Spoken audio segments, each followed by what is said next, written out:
బటాలిక్ను మనకు దక్కించిన సోనం వాంగ్చుక్ గురించి ఈరోజు మనం తెలుసుకుందాం. జవాను నా హీరో, జై జవాను నా హీరో. 1999 కార్గిల్ యుద్ధం ప్రారంభమైన రోజులవి. లద్దాఖ్ స్కౌట్స్కి చెందిన మేజర్ సోనం వాంగ్చుక్ సెలవుపై ఉన్నాడు. సొంత ఊరు కాకశాలలో కొడుకు రిగ్యాల్తో ఆడుకుంటున్నాడు. అప్పుడే ఆయనకు పిలుపు వచ్చింది. తక్షణం సైనిక స్థావరంలో రిపోర్టు చేయాలని. మేజర్ సోనం కొద్ది గంటల్లోనే హందన్ బ్రాక్ పోస్టు చేరుకున్నాడు. ఆ పోస్టు బటాలిక్ సెక్టార్లోని చోరాబత్లా వద్ద ఉంది. ఆయనకు మరో 30 మంది సైనికులకు అధికారులు బటాలిక్ సెక్టార్లోని శత్రువును పారద్రోలమని ఆదేశాలు ఇచ్చారు. మర ఫిరంగులు లేవు, శతఘ్నులు లేవు. కానీ తన పటాలాన్ని తీసుకొని మేజర్ సోనం బయలుదేరాడు. ఆ ప్రాంతమంతా ఆయనకు కొట్టిన పిండి. మంచు కొండల్లో మంచు పులిలా తిరుగాడే అంత సాహసం ఉంది. తన దళాన్ని తీసుకొని సోనం కొండ ఎక్కడం ప్రారంభించాడు. కొంత ఎత్తు మీదకి వెళ్ళగానే శత్రువు శతఘ్నులతో దాడి ప్రారంభించాడు. తొలి దెబ్బకే ఒక జవాను చనిపోయాడు. తన బృందంలోని మరో సైనికుడికి ఆ అమర జవాన్ పార్థివ దేహం స్థావరానికి తీసుకెళ్లమని ఆదేశించి ముందుకు సాగాడు సోనం. మంచుకొండల మాటున శత్రువుల తోటాలు శతఘ్నులు తప్పించుకుంటూ ముందుకు సాగాడు సోనం. ఎముకలు గడ్డగట్టించే చలి. ఒక్క తప్పటడుగు వేసిన అగాధాల లోతుల్లోకి జారిపోతారు.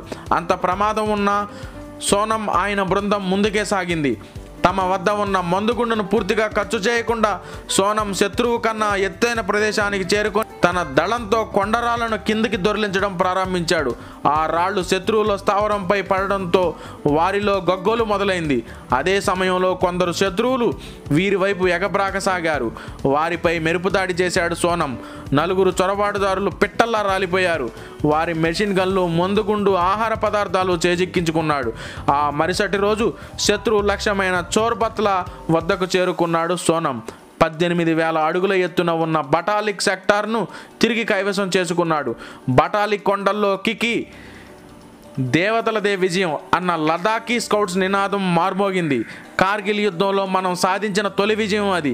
బటాలిక్ చేజిక్కిందన్న వార్త మన సైన్యానికి ఎక్కడా లేని ఉత్సాహాన్ని తెచ్చింది.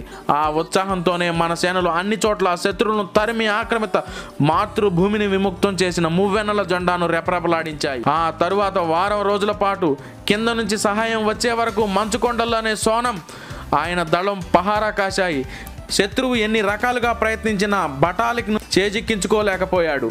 వాంగ్చుక్ చూపిన అసమాన ధైర్య సాహసాలు, దేశభక్తి, పోరాట పటిమను స్వయంగా అప్పటి సైనిక దళాల ప్రధానాధికారి జనరల్ వేద్ ప్రకాష్ మాలిక్ ప్రశంసించారు. శత్రువు ఫిరంగి దాడుల మధ్య అత్యంత దుర్గమ యుద్ధ భూమిలో మేజర్ సోనం చూపిన వీరోచిత ఆదర్శం చూసి భారత ప్రభుత్వం ఆయనకు మహావీర చక్రను ప్రదానం చేసింది. సోనం వంటి వారెందరో వీరుల త్యాగఫలమే జమ్మూ కాశ్మీర్ని కాపాడింది. సోనం లాంటి మరెందరో వీరుల త్యాగఫలమే జమ్మూ కాశ్మీర్ను కాపాడింది. లద్దాఖ్ ప్రాంతంలో సోనం పేరు చెప్పగానే అందరూ విద్యుత్ శక్తిమవుతారు. సైన్యంలో వాంగ్చుక్ వీరోచిత పోరాటాన్ని కథలు కథలుగా చెప్పుకుంటారు. జై జవాన్. జవాను నా హీరో, జై జవాను నా హీరో.